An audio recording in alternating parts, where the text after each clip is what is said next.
प्रिय विद्यार्थियों, आज हम कक्षा 12 हिंदी की पाठ्यपुस्तक आरोह भाग 2 के गद्य खंड के अध्याय 11 में वर्णित कवियत्री महादेवी वर्मा द्वारा रचित रचना जिसका शीर्षक है भक्तिन पढ़ने जा रहे हैं।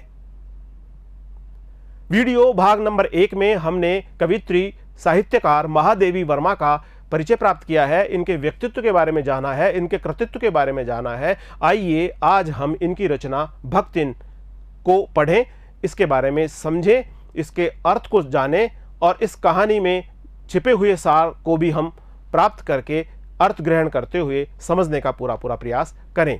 तो आइए शुरू करते हैं। भक्तिन भक्तिन महादेवी वर्मा का एक प्रसिद्ध संस्मरणात्मक रेखा चित्र है और इसको इनकी जो रचना है स्मृति की रेखाएं उससे लिया गया है। इसमें भक्तिन एक ऐसी नारी के रूप में हमारे सामने दिखाई गई है जो लेखिका की सेविका रही है। यानी जो भक्तिन है उसने लेखिका की सेविका के रूप में बहुत सारा कार्य किया है। भक्तिन छोटे कद और दुबले शरीर की थी और उसका वास्तविक नाम लक्ष्मी था, किंतु उसके निवेदन पर तथा उसकी कंठी माला को देखकर लेखिका ने यानी महादेवी वर्मा ने उसका नाम भक्तिन रख दिया। तो आइए पढ़ते हैं इस पूरी रचना को जिसका शीर्षक है भक्तिन। छोटे कद और दुबले शरीर वाली भक्तिन अपने पतले ओठों के कोनों में दृढ़ संकल्प और छोटी आंखों में एक विचित्र समझदारी लेकर जिस दिन पहले पहल मेरे पास आ उपस्थित हुई थी, तब से आज तक एक युग का समय बीत चुका है। युग।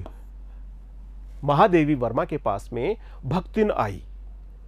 जब सबसे पहले भक्तिन आई तो उसके स्वरूप के बारे में इन पंक्तियों के माध्यम से इन पंक्तियों के माध्यम से लेखिका हमें बता रही है कि छोटा कद और दुबले शरीर वाली भक्तिन का जो शरीर है, उसकी कद काठी है, उसके बारे में बता रही है कि उसका कद छोटा था और वह दुबले शरीर वाली थी और अपने पतले पतले होठों में उसने दृढ़ संकल्प को और छोटी छोटी आंखों में विचित्र सी समझदारी को उसने संजोए हुआ था, ग्रहण किया हुआ था। यानी वह दृढ़ संकल्पित थी, दृढ़ संकल्प वाली महिला थी और उसकी आंखों में एक विशेष प्रकार की समझदारी दिखाई पड़ती थी जो उसके जीवन के अनुभवों के आधार पर उसने धारण की थी। जीवन के अनुभवों के आधार पर जो समझदारी आती है वह समझदारी, उस समझदारी की चमक उसकी आंखों में दिखाई पड़ती थी। जिस दिन पहले पहले वह लेखिका के पास आई, उपस्थित हुई, तब से आज तक एक युग का समय बीत चुका। युग का आशय होता है समय की एक बड़ी माप, खूब बड़ा सारा समय जिसे युग कहा जाता है। पर जब कोई जिज्ञासु उससे इस संबंध में प्रश्न कर बैठता है तब वह पलकों को आधी पुतलियों तक गिराकर और चिंतन की मुद्रा में ठुड्डी को कुछ ऊपर उठाकर विश्वास भरे कंठ से उत्तर देती है। जब भी कोई जिज्ञासु मानी उसके बारे में जानने की कोशिश करने वाला, जानने का इच्छुक, कोई भी उसके बारे में जानने का कोई भी व्यक्ति उसके बारे में जब इच्छा प्रकट करता, कोई भी इच्छुक होता उसके बारे में जानने के लिए, तो वह पलकों को आधी पुतलियों तक, पलकों को थोड़ा ऊपर नीचे करती और उस प्रकार से चिंतन की मुद्रा में, मानो वह कोई चीज सोच रही हो, कोई विचार कर रही हो, चिंतन कर रही हो, चिंतन की मुद्रा में विचार करने की अवस्था में वह ठुड्डी को कुछ इस प्रकार ऊपर उठाकर विश्वास भरे कंठ से, कंठ का आशय यहाँ पर है स्वर से, ध्वनि से, इस प्रकार से गले से वह उत्तर देती, तुम पचे, पचे का आशय यहाँ पर तुम लोग, तुम पचे का बताई, यह 50 बरिस से संग रहित है। यहाँ पचे का आशय है तुम लोगों से और बरिस का आशय यहाँ पर साल से। तो भक्तिन यह जवाब देती है, तब वह पलकों को आधी पुतलियों तक गिराकर और चिंतन की मुद्रा में ठुड्डी को कुछ ऊपर उठाकर विश्वास भरे कंठ से, यहां पर हमें यह भी पता लगता है कि वह आत्मविश्वास से भी भरी हुई थी, आत्मविश्वास से भी लबरेज थी। हमें भक्तिन की जो विशेषताएं दिखती है, यहाँ पर दृढ़ संकल्प उसकी विशेषताओं के अंदर आता है कि वह दृढ़ संकल्प वाली महिला थी, समझदार महिला थी और विश्वास से भरी हुई, यानी वह आत्मविश्वास से भी भरी हुई थी। और वो बोलती है, उत्तर देती है पूछने वालों को, जो उसके बारे में जिज्ञासा रखते हैं, जानकारी करना चाहते हैं, उनको वह बताती है कि तुम पचे का बताई, तुम लोगों को क्या बताएं, यह 50 बरिस से संग रहित है, यह जो मालिकिन है यह मेरे साथ में 50 वर्षों से मेरे साथ रहती है, इस हिसाब से मैं 75 की ठहरती हूँ। मैं से आशय है, लेखिका कहती है स्वयं के बारे में कि इस हिसाब से तो मैं 75 वर्ष की हो गई हूँ, और यहाँ वह से आशय है भक्तिन कि वह 100 वर्ष की आयु भी पार कर जाती है। इसका भक्तिन को पता नहीं, पता हो भी तो संभवतः वह मेरे साथ बीते हुए समय में रत्ती भर भी कम न करना चाहेगी। रत्ती भर से आशय है भार मापने की सबसे छोटी और पुरानी इकाई, रत्ती भर। मुझे तो विश्वास होता जा रहा है कि कुछ वर्ष और बीत जाने पर वह मेरे साथ रहने के समय को खींचकर 100 वर्ष तक पहुंचा देगी, चाहे उसके हिसाब से मुझे 150 वर्ष की असंभव आयु का भार क्यों न ढोना पड़े। इस प्रकार भक्तिन अपनी और अपनी मालकिन की उम्र के बारे में लोगों को जानकारी देती है। वह यह कहना चाहती है कि मेरा और मेरी मालकिन का संबंध बहुत लंबे समय से है, हमारे बीच में बहुत अच्छा तालमेल है, बहुत अच्छी समझदारी है और बहुत अच्छा एक दूसरे का देखभाल करने का भाव है। सेवक धर्म में हनुमान जी से स्पर्धा करने वाली भक्तिन किसी अंजना की पुत्री न होकर एक अनाम धन्या गोपालिका की कन्या है, नाम है लक्ष्मिन अर्थात लक्ष्मी। इन पंक्तियों में लेखिका लक्ष्मी के बारे में जानकारी देती हुई हमें बताती है, उसके चरित्र के बारे में हमें जानकारी देती हुई बताती है कि वह किस प्रकार की है। उसका नाम है लक्ष्मी, जिसका नाम है लक्ष्मिन और उसका नाम है लक्ष्मी, और वो सेवक धर्म में हनुमान जी से स्पर्धा करने वाली सेवक के रूप में हनुमान जी प्रख्यात है, विख्यात है। श्री राम जी की सेवा करने में हनुमान जी का नाम प्रमुखता से लिया जाता है, एक सेवक के रूप में हनुमान जी को माना जाता है। और यहाँ पर लेखिका कहती है कि सेवक धर्म में जिस प्रकार हनुमान जी श्री रामचंद्र जी की सेवा किया करते थे, पूरी निष्ठा के साथ, पूरी समर्पण के साथ, पूरी भक्ति भावना के साथ में, पूरे समर्पण के साथ में, उसी प्रकार से लेखिका की भक्ति भी भक्तिन पूरी निष्ठा के साथ, पूरे समर्पण के साथ, पूरी देखभाल के साथ में किया करती थी। स्पर्धा करने वाली, स्पर्धा का आशय होता है होड़ लगाने वाली, प्रतियोगिता करने वाली। अंजना हनुमान जी की माताजी का नाम है अंजना, हनुमान जी की माताजी का नाम है अंजना। तो यह जिस प्रकार हनुमान जी अंजना के पुत्र है, यहाँ पर लेखिका ये कह रही है कि यह जो भक्तिन है यह एक अनाम धन्या गोपालिका की कन्या है। अनाम जिसके बारे में जिसका कोई नाम नहीं जानता, नाम पता नहीं है। गोपालिका का आशय यहाँ पर ग्वालिन या अहिरनी, उसकी कन्या है। यानी यह ऐसी अहिरनी, ऐसी गोपालिका जिसका कोई नाम भी नहीं जानता, उसकी कन्या है ये लक्ष्मिन, जिसका नाम है लक्ष्मी, और वो बहुत सेवा भावी भी है। तो यहाँ पर अब हमें भक्तिन के चरित्र का एक और महत्वपूर्ण बिंदु हमारी जानकारी में आता है कि यह बहुत अच्छी सेविका भी थी। इसका व्यक्तित्व हमने पिछली वाली पंक्तियों में भी देखा, दृढ़ निश्चयी है, दृढ़ संकल्पित है, साथ ही साथ यह सेवा भावी है और आत्मविश्वास से लबरेज है, और इसकी आंखों में समझदारी की चमक है। इस प्रकार से भक्तिन की इन बातों को लेखिका हमारे सामने पाठ के प्रारंभ में ही प्रकट कर देती है। पर जैसे मेरे नाम की विशालता मेरे लिए दुर्वह है, दुर्वह का आशय है ले जाने में कठिन, वैसे ही लक्ष्मी की समृद्धि भक्तिन के कपाल की कुंचित रेखाओं में नहीं बंध सकी। समृद्धि से आशय है संपन्नता। कपाल का आशय है माथा, माथे की ललाट पर, माथे पर जो समृद्धि की रेखाएं हैं, कुंचित रेखाओं में नहीं बन सकी। कुंचित कहते हैं सिकड़ी हुई रेखाओं में। माथे के ऊपर, ललाट के ऊपर जो ये रेखाएं हैं, जो भाग्य की रेखाएं भी कही जाती है। तो इस प्रकार से इन पंक्तियों के अंदर कहा जा रहा है कि लक्ष्मी जो भक्तिन है, जैसे मेरे नाम की विशालता मेरे लिए दुर्वह है, वैसे ही लक्ष्मी की समृद्धि भक्तिन के कपाल की कुंचित रेखाओं में नहीं बंध सकी। यहाँ पर मेरे नाम की विशालता, लेखिका यहाँ कह रही है कि मेरे नाम की विशालता, लेखिका ने अपने नाम को भी एक विशालता के साथ में व्यक्त करते हुए बताया है। उनका नाम है महादेवी, देवी और वह भी महादेवी। इस प्रकार से उनका जो नाम हुआ, उस नाम के अनुसार उनका नाम महादेवी यानी बहुत बड़ी देवी, बहुत बड़ी देवी, जिसके अंदर हम देवियों को शक्ति का प्रतीक मानते हैं। शक्ति जितनी भी संसार के अंदर संचेतन शक्ति है, उसका प्रतीक हम देवी को मानते हैं। और देवी के नाम से पहले अगर महा और जुड़ा हो तो इस प्रकार से जिस प्रकार की विशालता महादेवी, कवित्री महादेवी के नाम में जुड़ी हुई है, ठीक उसी प्रकार से लक्ष्मी का नाम भी लक्ष्मी था। और लक्ष्मी का नाम, जिसका नाम लक्ष्मी हो, वह धन धान्य और सुख समृद्धि से तो भरी ही होनी चाहिए। लेकिन यहाँ पर लेखिका कह रही है कि मेरे लिए दुर्वह है वैसे ही लक्ष्मी की समृद्धि, लक्ष्मी के लिए जो संपन्नता है वो भक्तिन के कपाल की कुंचित रेखाओं में नहीं बन सकी। यानी उसके मस्तिष्क में, उसके ललाट पर जो भाग्य की रेखाएं हैं, उनके अंदर लक्ष्मी वाली स्थिति नहीं है, धन धान्य वाली स्थिति नहीं दिखाई पड़ती। वैसे तो जीवन में प्राय सभी को अपने अपने नाम का विरोधाभास लेकर जीना पड़ता है।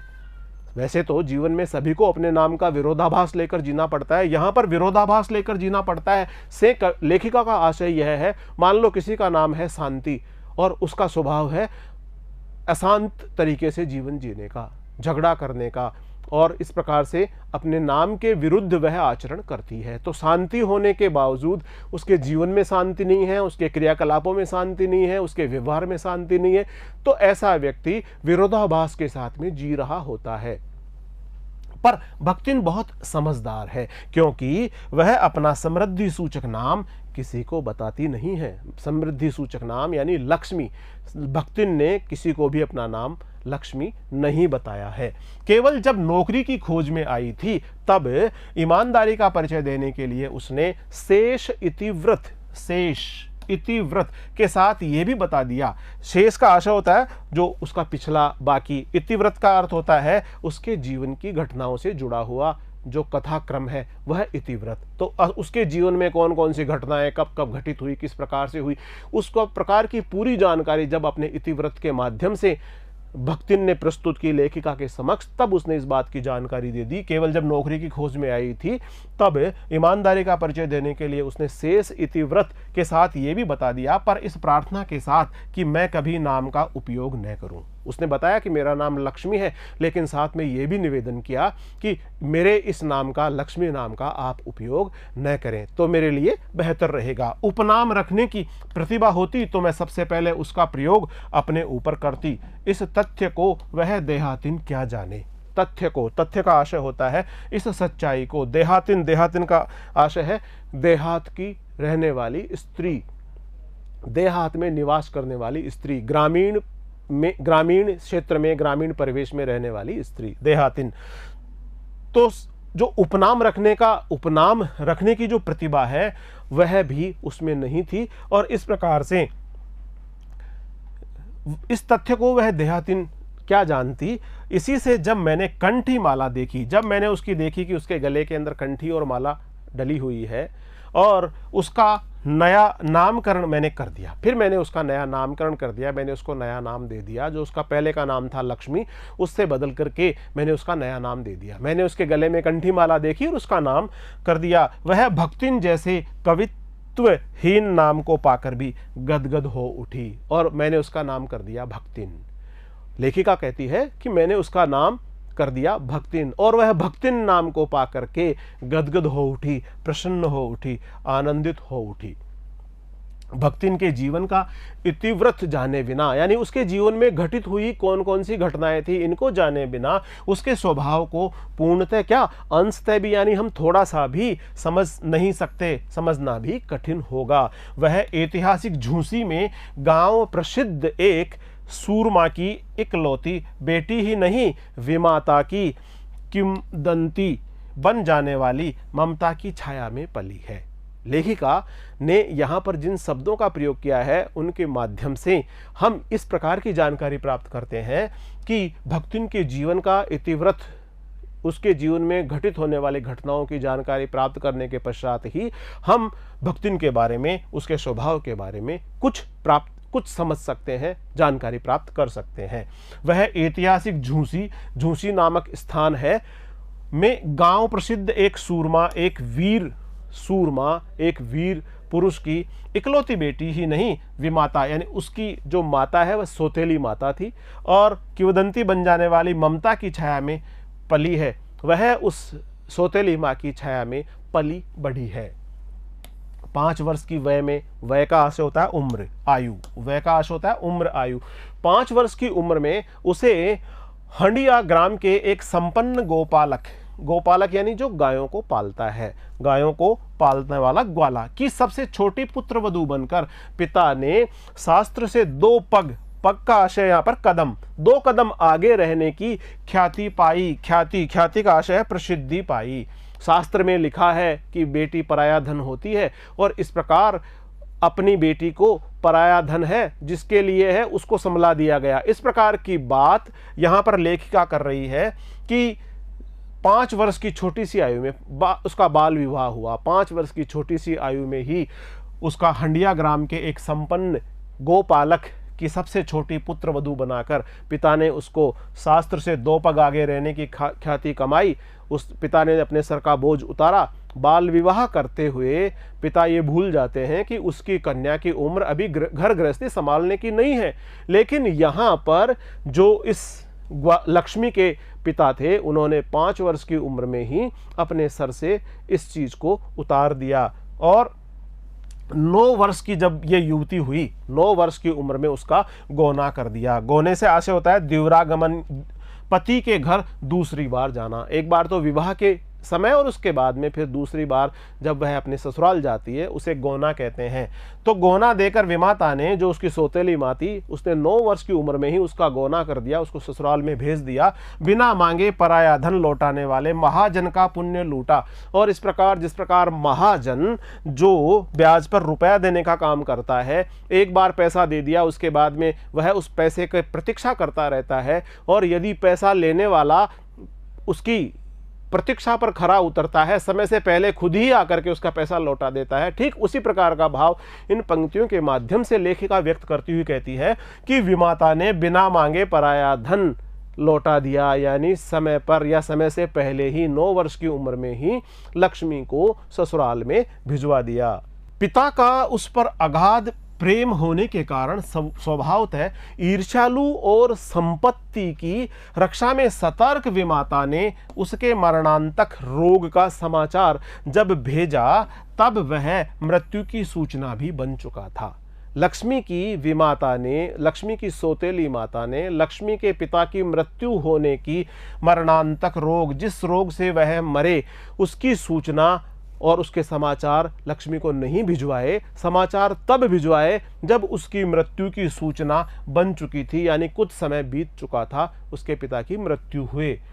और उसका पिता, लक्ष्मी का पिता, लक्ष्मी के साथ बहुत अगाध प्रेम करता था, बहुत गहरा प्रेम करता था और इसके कारण से ही विमाता लक्ष्मी से ईर्ष्या रखती थी और संपत्ति की रक्षा में वह बहुत सतर्क थी, बहुत सावधान थी। लक्ष्मी की जो विमाता सौतेली माता है वह लक्ष्मी से ईर्ष्या रखती थी और संपत्ति का बंटवारा कहीं न हो जाए, कहीं संपत्ति लक्ष्मी को न मिल जाए, इस बात से भी वह बहुत सावधान थी। रोने पीटने के अपशकुन से बचने के लिए सास ने भी उसे कुछ न बताया। अपशकुन यानी बुरा संकेत होना, कुछ नहीं बताया। और बहुत दिन से नहर नहीं गई, उसको कहा कि बहुत दिन से तुम पीहर नहीं गई, नहर नहीं गई, मायके नहीं गई, पिता के घर पे नहीं गई, इसलिए सो जाकर देख आवे। यही कहकर और पहना उड़ाकर सास ने उसे विदा कर दिया। उसको वस्त्र पहना करके ठीक प्रकार से और उससे कहा कि बहुत दिनों से तुम अपने मायके नहीं गई हो, अपने पीहर नहीं गई हो, जा करके अपने पीहर, अपने मायके वालों की खैर खबर ले लो। इस अप्रत्याशित अनुग्रह से, अप्रत्याशित आशा के विपरीत, अनुग्रह मानी कृपा, आशा के विपरीत इस कृपा से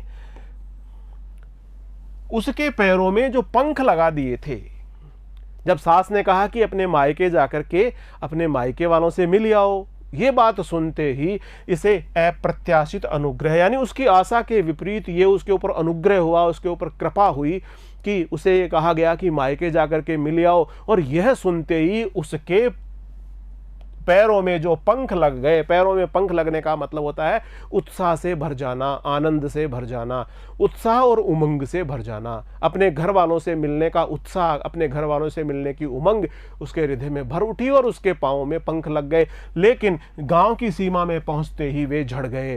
कौन झड़ गए? पंख झड़ गए, यानी उसके हृदय का उत्साह, उसके हृदय की उमंग का भाव समाप्त हो गया। हाय लक्ष्मण अब आई, हाय लक्ष्मण अब आई की अस्पष्ट पुनरावृत्तियां, जो भी मिलता वो उससे यही पूछता, पुनरावृत्तियां, बार बार लोग यही बात पूछते, हाय लक्ष्मण अब आई की स्पष्ट सहानुभूतिपूर्ण दृष्टियां उसे घर तक ठेल ले गई। यानी वह जब घर तक पहुंची तब तक भी लोग उससे यही पूछते रहे कि हाय लक्ष्मण बहुत देर कर दी, अब आई हो। पर वहां न पिता का चिन्ह शेष था, न विमाता के व्यवहार में शिष्टाचार का लेस था। लेस का आशय होता है यहाँ पर थोड़ा सा भी हिस्सा। बिल्कुल भी उसके विमाता के, उसकी जो सौतेली माँ थी, उसके व्यवहार में बिल्कुल भी शिष्टाचार नहीं था, और वहाँ पिता का चिन्ह नहीं था। पिता की मृत्यु हो चुकी थी। दुख से शिथिल, शिथिल का आशय होता है थकी हुई। दुख से शिथिल और अपमान से जलती हुई वह घर में पानी पिए बिना उल्टे पैर ससुराल लौट पड़ी। सास को खरी खोटी सुनाकर उसने अपने विमाता पर आया हुआ क्रोध शांत किया। खरी खोटी सुनाई, कठोरता पूर्वक बात करना, उसको क्रोध में आकर के भला बुरा कहना, और पति के ऊपर गहने फेंक फेंक कर उसने पिता के चिर बिछो की मर्म व्यथा, मर्म व्यथा से आशय है भीषण कष्ट व्यक्त किया। जीवन के दूसरे परिच्छेद में भी, परिच्छेद का आशय होता है भाग, दूसरे हिस्से में भी, जीवन के दूसरे हिस्से में भी सुख की अपेक्षा दुख ही अधिक है। जब उसने गेहूं रंग और बटिया जैसे मुख वाली पहली कन्या के 2 संस्करण और कर डाले। उसकी जो पहली कन्या थी गेहूं रंग था, गोल मटोल उसका चेहरा था, इस प्रकार सुंदर सी और गेहूं रंग की एक कन्या उसके थी। उसके पश्चात 2 कन्याएं भी उसी प्रकार की गेहूं रंग की और गोल मटोल चेहरे की उसकी हुई। 2 संस्करण और कर डाले, यानी 2 पुत्रियां उसके यहाँ, 2 कन्याएं उसके और उत्पन्न हुई। तब सास और जिठानियों ने होठ बिचकाकर उपेक्षा प्रकट की। उपेक्षा का आशय होता है तिरस्कार, तिरस्कार किया उसका।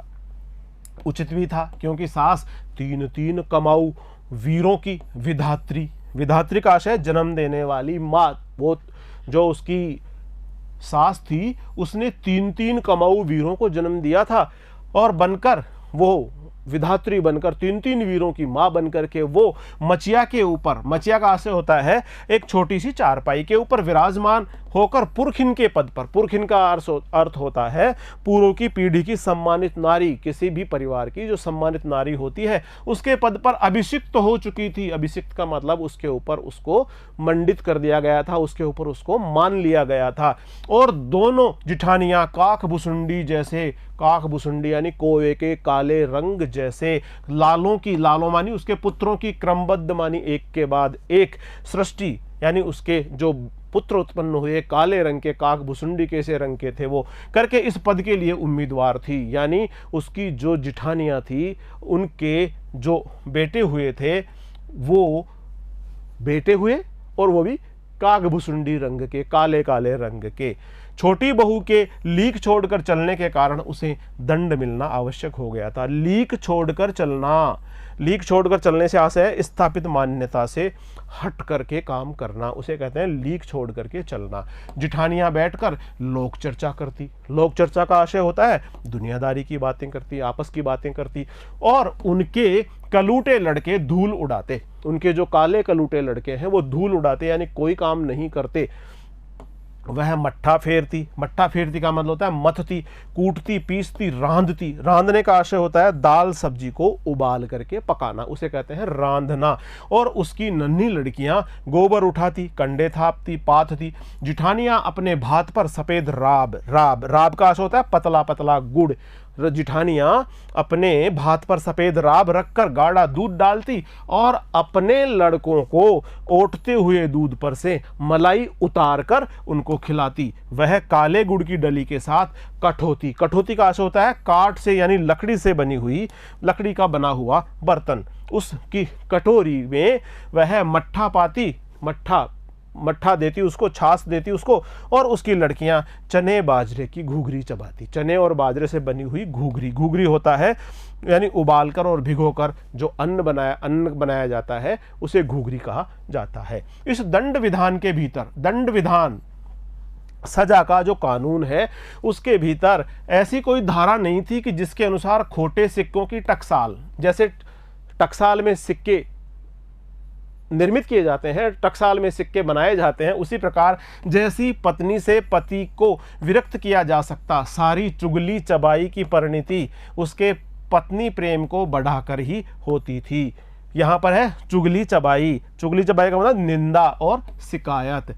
परिणति, परिणति का अर्थ होता है उसका परिणाम, उसके पत्नी प्रेम को बढ़ाकर ही होती थी। जिठानियां बात बात पर धमाधम कूटी पीटी जाती थी। उस परिवार के अंदर जो उसकी जिठानियां होती थी, उन जिठानियों के साथ में उनके जो पति होते थे मारपीट किया करते थे, क्योंकि वो लोग ठीक प्रकार से उनका मान सम्मान अथवा ठीक प्रकार से आचरण नहीं किया करती होंगी, इस प्रकार से उनके साथ में इस प्रकार का दुर्व्यवहार और मारापीटी की स्थितियां थी। लेकिन दूसरी ओर उसके पति ने, यानी उसके पति ने, उसके पति से आशय है लक्ष्मी के पति ने उसे कभी उंगली भी नहीं छुआई, उसके साथ में बहुत अच्छा व्यवहार किया, कभी भी मारपीट नहीं की। वह बड़े बाप की बड़ी बात वाली बेटी को पहचानता था।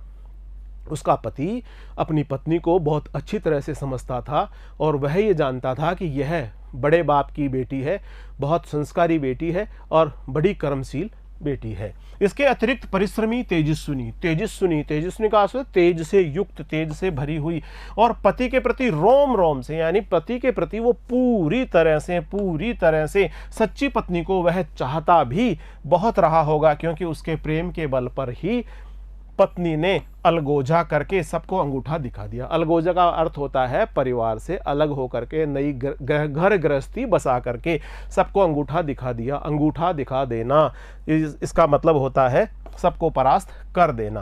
काम वही करती थी इसलिए, और वह मुख्य रूप से उसने नई अपनी घर गृहस्थी बसा ली, पति का प्रेम उसको मिलता था, खूब सारा काम करती, घर गृहस्थी का काम करती, इसलिए गाय भैंस रखती, खेत खलिहान का काम करती, अमराई के पेड़, उसने आमों के पेड़ भी लगा रखे थे, आदि के संबंध में उसका ज्ञान बहुत अच्छा था और वो सबकी सार संभाल देखभाल भी बहुत अच्छी तरह से किया करती थी।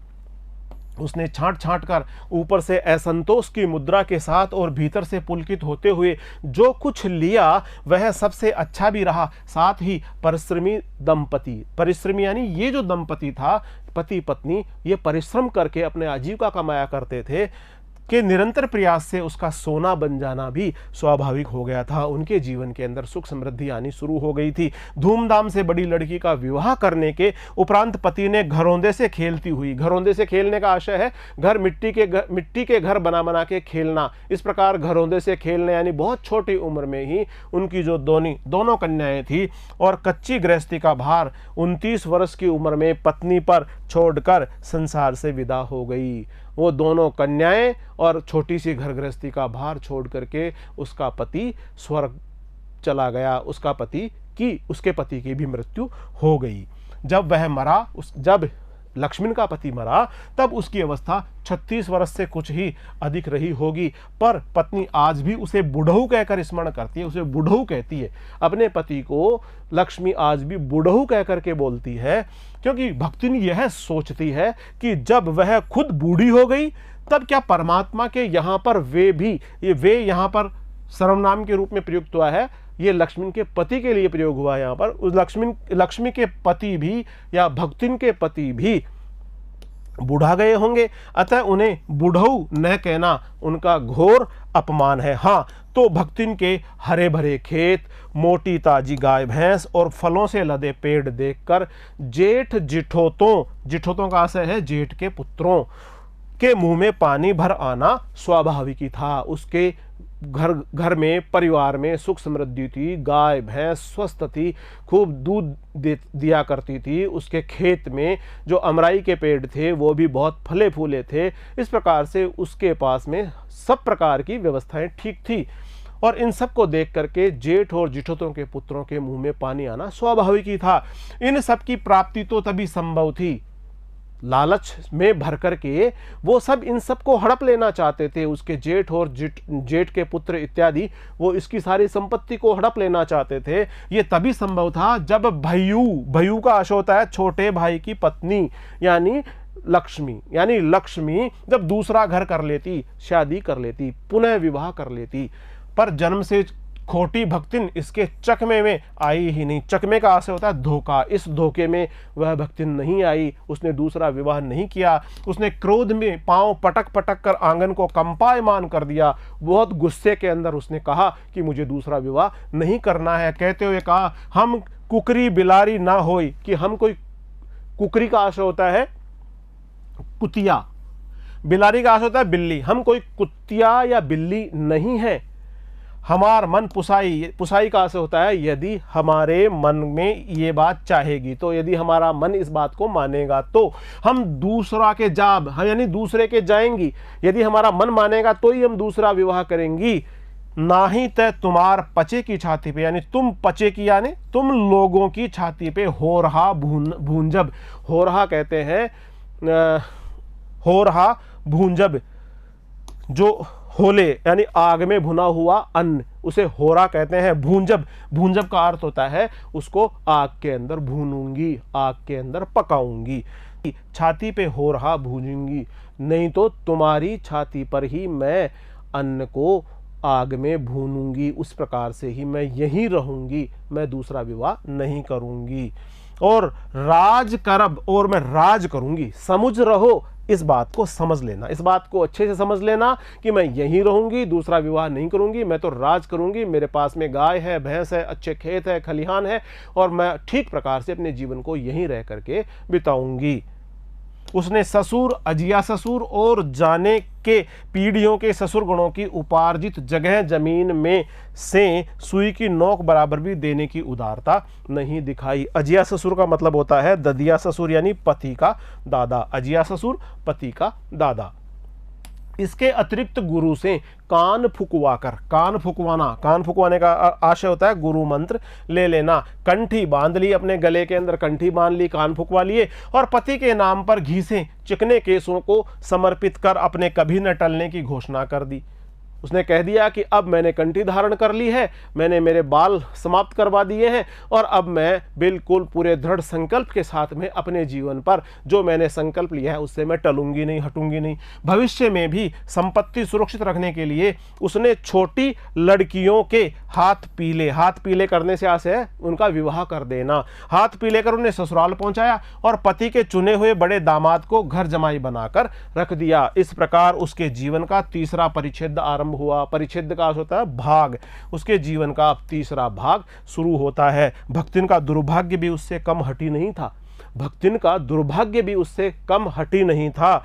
इसी से किशोरी से युवती होते ही बड़ी लड़की भी अब विधवा हो गई। भय्यू से पार न पा सकने वाले जेठों और काकी को परास्त करने के लिए कटिबद्ध का आशय होता है कमर कसकर यानी पूरी योजना से तैयार बैठे जिठोतों ने, जेठ के बेटों ने आशा की एक किरण देख पाई। विधवा बहन के गठबंधन के लिए बड़ा जिठोत अपने तीतर लड़ाने वाले का आशय होता है कोई काम नहीं करने वाले निठल्ले साले को बुला लाया। क्योंकि उसका हो जाने पर, यानी उसका हो जाने से आशय है कि उस निठल्ले साले के साथ में विवाह हो जाने पर सब कुछ उन्हीं के अधिकार में रहता। भक्तिन की लड़की भी माँ से कम समझदार नहीं थी, इसी से उसने वर को नापसंद कर दिया। उस निठल्ले जो वर के बारे में बातचीत हो रही थी उसको लड़की ने नापसंद कर दिया, और बाहर के बहनोई का आना चचेरे भाइयों के लिए अब सुविधाजनक नहीं था। अतः ये प्रस्ताव जहां का तहां ही रह गया। तब वे दोनों माँ बेटी खूब मन लगाकर अपनी संपत्ति की देखभाल करने लगी, और मान न मान मैं तेरा मेहमान की कहावत चरितार्थ करने वाले वर के समर्थक उसे किसी न किसी प्रकार पति की पदवी पर अभी सिक्त करना चाह रहे थे, उसको पति बनाने में लगे हुए थे, करने का उपाय सोचने लगे। एक दिन माँ की अनुपस्थिति में वर महाशय, यानी वह जो निठल्ला सालाता, तीतर लड़ाने वाला सालाता, वर महाशय ने बेटी की कोठरी में घुसकर भीतर से द्वार बंद कर लिया और उसके समर्थक गांव वालों को बुलाने लगे और बाहर गांव वालों को उसके समर्थक बुला करके ले आए। और युवती ने जब इस डकैतवर का मतलब होता है उस निठल्ले और तीतर लड़ाने वाले जिठेत के साले, वो जो वर था डकैत वर की मरम्मत कर दी, उसकी अच्छी तरह से मार पिटाई कर दी, कर कुंडी खोली। उसके पश्चात उस लड़की ने कुंडी खोली, तब पंच बेचारे समस्या में पड़ गए। अब पंच इस स्थिति को देख करके समस्या में पड़ गए। बंद कमरे में से जब लड़का और लड़की दोनों बाहर निकले तो पंच बेचारे समस्या में पड़ गए। तीतरबाज युवक, निठल्ला युवक ये कहता था कि वह निमंत्रण पाकर का आशय है कि लड़की ने ही उसको निमंत्रण दिया, और भीतर गया और युवती उसके मुख पर अपनी 5 उंगलियों के उभार से में इस निमंत्रण के अक्षर पढ़ने का अनुरोध करती थी। और लड़की कहती थी, लड़की ने उस ये जो तीतरबाज युवक था उसके चेहरे के ऊपर थप्पड़ भी मारे, घूंसे भी मारे और इस प्रकार से उसकी मार पिटाई करी। लड़की कहती है कि उसके गाल पर 5 उंगलियों के निशान हैं, इसको भी पढ़ो, इसको भी महसूस करो। पंचों से उसने इस बात का आग्रह किया। अंत में दूध का दूध और पानी का पानी करने के लिए, दूध का दूध और पानी का मतलब होता है सच और झूठ का निर्णय करने के लिए पंचायत बैठी और सबने सिर हिला हिलाकर इस समस्या का मूल कारण कलयुग को माना। सबने माना समस्या को, पहले तो सब समस्या पर चर्चा करी, फिर आखिरी में सब लोगों ने ये माना कि एक कमरे के अंदर लड़का और लड़की इस प्रकार से बाहर निकले हैं, कलयुग का समय आ गया है, कलयुग का जमाना है। इस प्रकार से सारी समस्या का लीपापोती करते हुए उसने कलयुग के ऊपर इसका पूरा का पूरा दोषारोपण पंचों ने कर दिया। अपीलहीन फैसला, ऐसा फैसला जिसके ऊपर कोई अपील ही नहीं की जा सकती, जिसकी कोई सुनवाई नहीं हो सकती, कि चाहे उन दोनों में एक सच्चा हो चाहे दोनों झूठे हो, पर जब वे एक कोठरी से बाहर निकले हैं तब उनका पति पत्नी के रूप में रहना ही कलयुग के दोष का परिमार्जन कर सकता है, कलयुग के दोष को कम कर सकता है, कलयुग के दोष को मिटा सकता है। इस प्रकार से पंचों ने यह फैसला दे दिया कि चाहे उनमें कोई भी सच्चा हो चाहे दोनों ही झूठे हो, लेकिन यदि वो एक कोठरी से दोनों बाहर निकले हैं तो अब कलयुग का धर्म ये कहता है, कलयुग को उन्होंने अपने बचाव में लाते हुए पंचों ने ये कह दिया कि अब उन दोनों का पति पत्नी के रूप में रहना ही कलयुग के इस दोष का परिमार्जन कर सकता है। और अपमानित बालिका ने होठ काट कर लहू निकाल लिए और माँ ने आग्नेय नेत्रों से, आग बरसाने वाले नेत्रों से गले पड़े दामाद, क्योंकि अब ये दामाद बन गया, गले पड़ गया, जबरदस्ती पंचायत ने उसको उसका दामाद घोषित कर दिया। संबंध कुछ सुख कर नहीं हुआ, क्योंकि दामाद अब निश्चिंत होकर तीतर लड़ाता था, अब कोई काम नहीं किया करता था और बेटी विवश क्रोध से जलती रहती थी। इतने यत्न से संभाले हुए गाय ढोर खेती बाड़ी जब पारिवारिक द्वेष में ऐसे झुलस गए, लगान अदा करना भी भारी हो गया, सुख से रहने की कौन कहे। और अंत में एक बार लगान न पहुंचने पर जमींदार ने भक्तिन को बुलाकर दिन भर कड़ी धूप में खड़ा कर दिया। इस प्रकार से यह अपमान तो उसकी कर्मठता में सबसे बड़ा कलंक बन गया। कर्मठता का आशय होता है कर्मशीलता, जो हमेशा काम को प्रमुखता देती है, काम करने से पीछे नहीं हटती। इस प्रकार से उसका अपमान हो गया। जब जमींदार ने लगान नहीं पहुंचने पर उसको सारे दिन भर धूप में खड़ा रखा तो वह इस अपमान को सहन नहीं कर पाई और इसको कलंक मानते हुए दूसरे ही दिन भक्तिन कमाई के विचार से शहर आ पहुंची। प्रिय विद्यार्थियों, आज हमने हिंदी आरोह की पाठ्य पुस्तक भाग 2 के गद्य खंड के अध्याय 11 में वर्णित कवित्री महादेवी वर्मा द्वारा रचित रचना भक्तिन का पहला भाग पढ़ा। वीडियो नंबर 2 में हमने इस रचना, जिसका शीर्षक है भक्तिन, इसका पहला भाग पढ़ा है। अगला भाग भक्तिन का अगला भाग हम वीडियो नंबर 3 में पढ़ेंगे। तब तक नमस्कार।